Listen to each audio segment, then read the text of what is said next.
Seconde vidéo de correction de ce TP8, une vidéo qui sera un petit peu plus longue puisqu'il y a plus d'exercices à corriger.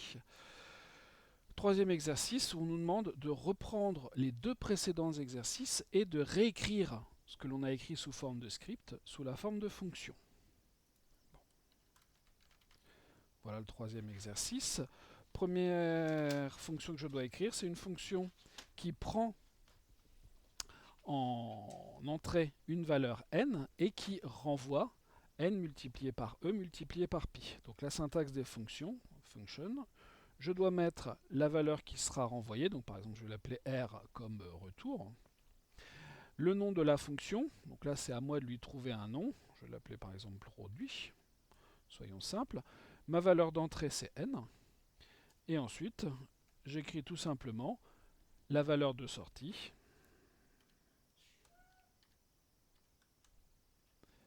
J'ai mal fait le pourcent. Voilà.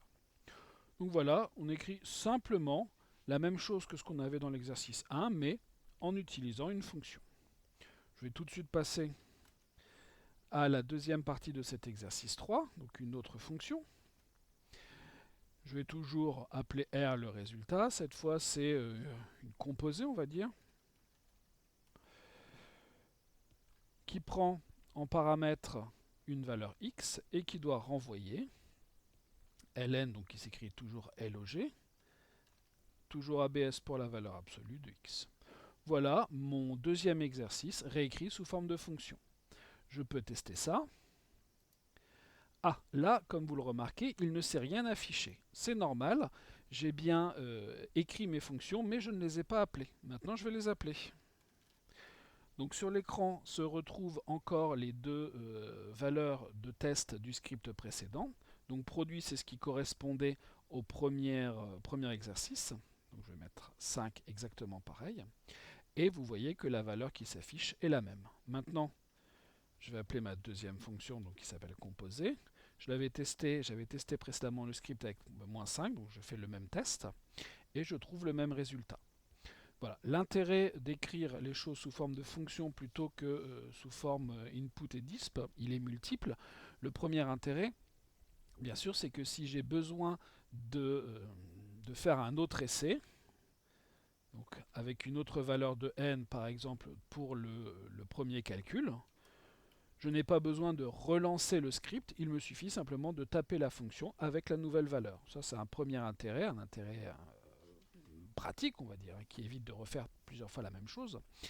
L'autre intérêt, il est informatique, c'est-à-dire que la valeur ici, elle n'est pas simplement affichée à l'écran. Vous remarquez que dans le test du script ici, le résultat est affiché. En fait, qu'est-ce que c'est? Ce sont simplement des pixels qui sont allumés sur l'écran. Là, par contre, vous voyez que le résultat qui est renvoyé, il s'appelle ans. Et si j'ai envie d'utiliser cette valeur dans un calcul, il me suffit de faire appel à cette variable en fait, qui s'appelle ans. Et si j'ai envie de lui ajouter 2, ça ne me pose pas de problème. Voilà, vous voyez remarquer qu'ici, 85,397 plus 2, 87,397, ça fonctionne bien. Ici, comme le résultat il est simplement affiché à l'écran, il n'est pas contenu dans une variable, je ne peux pas le réutiliser derrière pour faire un autre calcul. Voilà pour l'exercice 3 et pour l'intérêt et la syntaxe des fonctions. L'exercice 4, un exercice pas trop difficile non plus. On nous demande d'écrire une fonction appelée f, donc cette fois on nous donne son nom, qui prend en entrée un nombre x, très bien, et renvoie l'image de x par la fonction qui s'appelle évidemment f, donc cette fois une fonction au sens mathématique, définie sur r par f de x égale exponentielle de x plus exponentielle de moins x sur 2. Donc je vais créer une fonction. On me demande cette fonction-là de l'appeler f. Elle prend en paramètre un nombre x. Et bien sûr, il faut qu'elle me renvoie un résultat. Donc par exemple, je vais appeler ce résultat image. Mais je peux tout à fait lui donner un autre nom. Donc image, c'est la variable que va utiliser la fonction pour me renvoyer le résultat. Image sera égale donc à exponentielle de x plus exponentielle de moins x, le tout divisé par 2. Là aussi, je vais faire un petit test. Donc, je lance mon programme. Il s'enregistre en même temps, ça c'est assez pratique. Et maintenant, je vais taper par exemple f de 5. Le calcul se fait. f de 0 le calcul se fait. Et encore une fois, vous remarquez que le résultat est renvoyé dans une variable, ce qui veut dire que je peux réutiliser le résultat qui m'est renvoyé, ce n'est pas simplement des pixels affichés sur l'écran. Voilà pour l'exercice 5. L'exercice 4, pardon. Exercice 5. Un exercice un petit peu du même style où on me demande d'écrire une fonction que l'on va appeler g qui prend en entrée un nombre x et qui renvoie l'image de x par la fonction g définie sur R par, cette fois c'est une fonction qui est définie par morceau. G de x égale exponentielle x si x est inférieur ou égal à 0, g de x égale x carré si x est compris entre 0 strictement et 2, et g de x égale 8 moins x carré sinon. Bon. Toujours pareil, hein. Je ne vais pas être très original, sauf que cette fois la fonction me demande de l'appeler g, mais il faut que je fasse attention à faire la distinction entre toutes les valeurs possibles. Donc je vais bien sûr utiliser une structure conditionnelle avec le if. Si x est inférieur ou égal à 0, alors qu'est-ce que l'on va faire? Je vais renvoyer, donc, ce qui me permettra le renvoi, c'est l'image. Ici, ce sera exponentielle de x. Très bien. Évidemment, je ne vais pas m'arrêter à un end.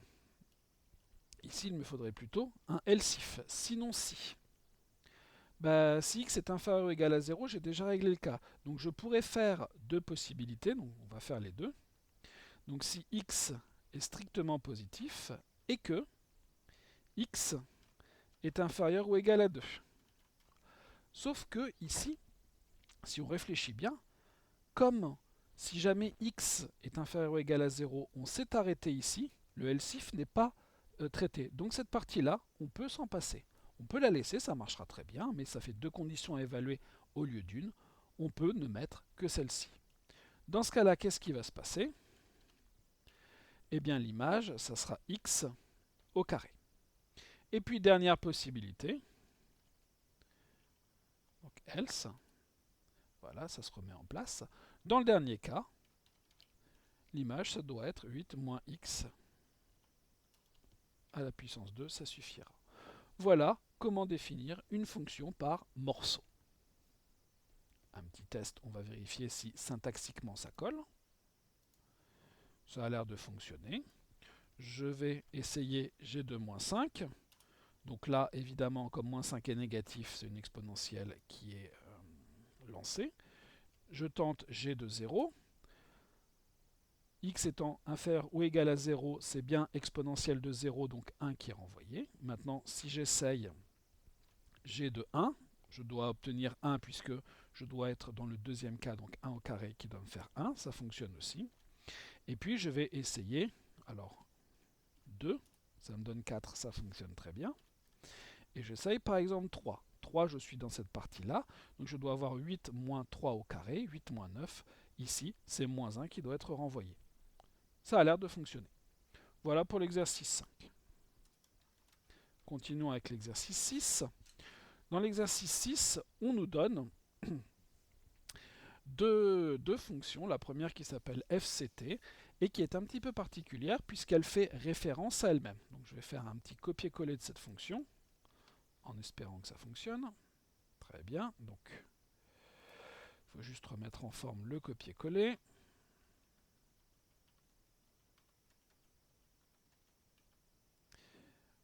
Voilà. Vous remarquez ici que donc si n égale 0, il y a 1 qui est renvoyé, pas de problème. Et si jamais n n'est pas égal à 0, je renvoie n multiplié par fcta, une autre fonction. Et cette fonction, quelle est-elle? C'est la fonction elle-même. Il s'agit d'une fonction qui s'appelle elle-même. C'est ce que l'on appelle une fonction récursive. On peut tester cette fonction si on le souhaite.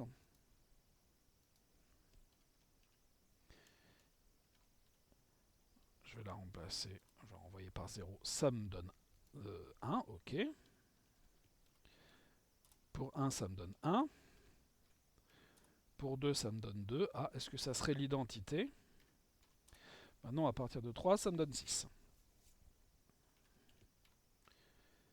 24. Et je parie que pour 5, ça va me donner 120. Ça a l'air d'être les factoriels. C'est exactement ce qui se passe, puisque pour calculer une factorielle, je dois multiplier le nombre en question par la factorielle précédente. Donc cette fonction, elle calcule une factorielle. Calcul factoriel de n à partir, bien sûr, du moment où on lui donne n comme étant un entier. Si je ne prends pas un entier positif, je n'obtiendrai pas ce résultat. Dans cet exercice, il y a une deuxième fonction bâtie de façon un petit peu similaire. Même chose, je vais la remettre en forme. Une fonction donc qui s'appelle suite. Bon, il ne faut pas être grand devin pour comprendre qu'il va s'agir de quelque chose en rapport avec les suites. Si n égale 0, je renvoie 2. Très bien. Sinon, je renvoie, je calcule d'abord suite de n-1, donc je calcule ce qui est sans doute le terme précédent, et je renvoie le terme précédent plus 2 divisé par le terme précédent divisé par 2. En d'autres termes, cette fonction, récursive puisqu'elle s'appelle elle-même, me permet de faire le calcul d'une fonction récursive, d'une suite définie de façon récursive, la suite telle que u0 égale 2 et u n plus 1 égale un plus 2 sur un, le tout divisé par 2. Voilà, c'est une fonction récursive qui s'appelle elle-même. Donc elle calcule les termes de cette suite. Très bien. Qu'est-ce qu'on me demande ensuite? On me demande de la même façon de créer une fonction somme qui doit prendre en paramètre un entier n et me renvoyer la somme des 1 sur k au carré, somme pour k égale 1 à n. Je vais fabriquer une fonction. S égale, la fonction me demande de l'appeler somme, et cette fonction elle doit prendre en paramètre un nombre n. Très bien. Je dois la faire de façon à ce qu'elle s'appelle elle-même. Donc, il me faut d'abord un cas que l'on appelle le cas de base, qui permettra à la fonction récursive de terminer à un moment donné le calcul. Si n égale à 1, puisque ma plus petite somme, elle se passe pour n égale 1, alors l'inverse de 1 au carré, c'est 1. Et sinon qu'est-ce que je vais faire? Eh bien, je dois prendre la somme précédente, donc la somme de n-1, et à cette somme précédente, je dois lui ajouter le dernier carré, 1 sur n au carré. Et voilà une fonction récursive qui calcule la somme des inverses des carrés. Je vais lancer ça pour vérifier qu'il n'y a pas de souci, ça fonctionne. Les inverses des 10 premiers carrés, je trouve 1,550 environ. Bon. Deuxième fonction que l'on me demande de créer dans cet exercice 6, une fonction Fibo qui prend en paramètre un entier n et renvoie le nème terme de la suite de Fibonacci. Une suite étudiée en long, en large et en travers. Je vais appeler ça S comme suite. La fonction me demande de l'appeler Fibo, très bien. Prend en paramètre un entier n. Toujours pareil. Si n égale 0, alors attention, la suite de Fibonacci, elle, il lui faut deux choses. Donc si n égale 0 ou que n égale 1, alors si on écrit ça, ça fonctionne très bien, hein, mais ça nous fait deux tests. Moi, je vais être un petit peu plus malin. Je veux dire si n est inférieur ou égal à 1, ce qui recouvrera les deux cas n égale 0, n égale 1, mais me permet de faire un seul test au lieu de deux. Bon. Si n est inférieur à 1, qu'est-ce que je vais renvoyer?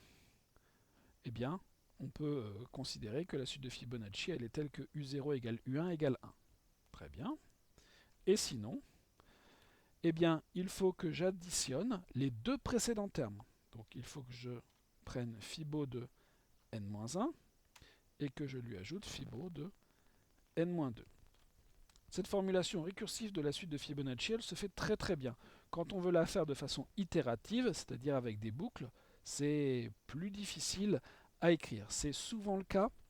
Les versions itératives des problèmes que l'on fait très bien de façon récursive comme ici sont souvent plus difficiles à écrire. En contrepartie, on a une occupation en mémoire qui est bien moindre et un risque de saturer la machine beaucoup plus petit. Même chose, on tente, ça a l'air de fonctionner. il doit me renvoyer 2. Et ça fonctionne. Voilà donc pour ces exercices, ces petits exercices sur les fonctions.